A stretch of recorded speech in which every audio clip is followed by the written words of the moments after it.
Welcome to the Michigan Golfer Show. Join us each week as we explore the people, the places, and the events that shape our great game. Well, I'm Jack Berry, and I'm standing here with Peter Fitzsimons from Petoskey the Beautiful, stealing that from Charlevoix. But Petoskey, Petoskey, which is one of the great vacation spots, year-round spots, really, any place in the country, and certainly right here in Michigan. So tell us what's happening up there. Well, we're talking about 19th century golf courses, which we have 3 of. And it was sort of interesting. I went back and did a little research. I didn't have to research on the resort development, which started in Bayview in 1875, and then went across the bay in 1880 over to the Weequatonson Association, the Harbor Point Association, Roaring Brook, and several others, which brought a lot of people with a lot of wealth up to the area to build these big, beautiful cottages. What I was interested in, though, was the economy when these 3 golf courses, which are Weequatonson, Harbor Point, and Charlevoix, which is now Charlevoix Municipal Golf Courses, were built, all built in 1886. But in 1896. But in 1893 was the worst economic depression the United States had ever seen, and that carried through 1893, 1894.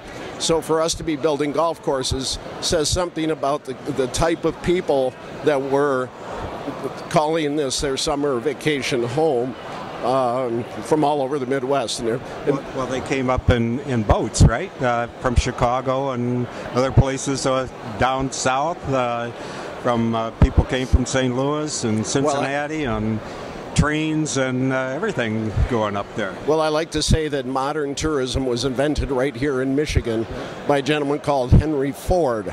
And up until Henry Ford invented the automobile for everybody, we didn't have any roads coming up here, so you had to come up by boat or by train, or that was about it, Jack. Well, those were kind of good days. I know that a lot of well-off people managed to find their way up there. And matter of fact, one of the famous people who was a member of the club up there was Hord Hardin, who was the longtime chairman of the Masters tournament and loved his summers in Michigan. Yeah, and Tommy Watson used to play over at Walloon. And Walloon started a little bit later in 1904, as did the Bayview Country Club, started in 1904 as well. And then we had some other ones come along shortly after. The Belvedere Club was 1925, but a lot of great golf in northern Michigan. And about the 3 most historic courses, what's changed in them over the years? Well, Charlevoix started out as an 18-hole golf course, but that, when you think about what we have gone through, it started during a depression. Then, and it's the same with the hotels. If you made it through World War I, you did very well because of the gas rationing and all the problems that were going on. Then the next thing you had was the Depression of 1929, early 1930s. Then you had World War II. So some things have changed.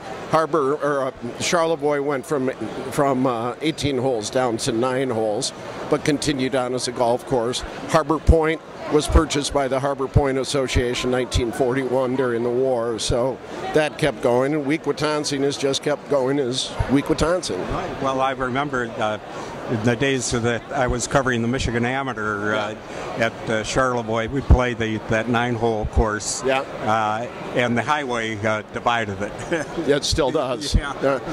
And I was a caddy there back when I was about 12 years old or so. So I got a lot of history there as well.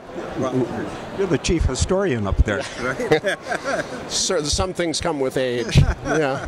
Now, with those 3 historic courses, can the public get on it?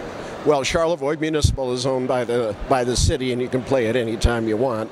Weequatonson and Harbor Point, you can play them in the spring and the fall. Just give them a call, and they'll let you know when those seasons open up. But if you're up there in the spring or the fall, it's a great time to vacation, and it's worth getting on those courses. Perfect. Yeah.